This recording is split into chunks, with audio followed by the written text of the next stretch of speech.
Hello అండి, ఏంటి ఇలా ఖాళీ గ్రౌండ్ చూపిస్తున్నాడు, ఓన్లీ పక్షులే ఉన్నాయి అనుకుంటున్నారు కదా. ఈ గ్రౌండ్ లో సాకర్ ఆడతారు. ఈ సీజన్ లో ఈ ఊరి పిల్లల కోసం గ్రౌండ్ ని ఎంత నీట్ గా తయారు చేశారో చూడండి. ఈ వీడియో గురువారం నాడు తీశాను. మా బాబు టీం వాళ్ళు ప్రాక్టీస్ చేయడానికి వచ్చారు. మిగిలిన గ్రౌండ్ అంతా ఖాళీగానే ఉంది చూడండి. అదే గ్రౌండ్ శనివారం ఆదివారం మొత్తం ఫుల్ అయిపోతుంది.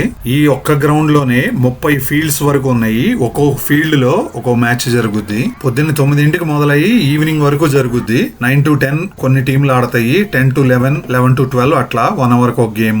ఊళ్ళో ఉన్న పిల్లలందరూ వాళ్ళ ఇంట్రెస్ట్ ని బట్టి ఏదో ఒక గేమ్ లో అయితే పార్టిసిపేట్ చేస్తారు. ఒక రోజేమో ప్రాక్టీస్ ఉంటది, వీకెండ్స్ లో మ్యాచ్లు ఆడతారు.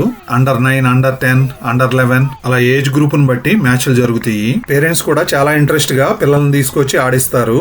ఎక్కువ టైం ఏమి స్పెండ్ చేయవసరలా. ప్రాక్టీస్ రోజు గంట, మ్యాచ్ రోజు 1 గంట చాలు. శనివారం రోజు చూడండి ఎన్ని కార్లు వచ్చినాయో. మీకు వీడియో నచ్చితే ప్లీజ్ లైక్.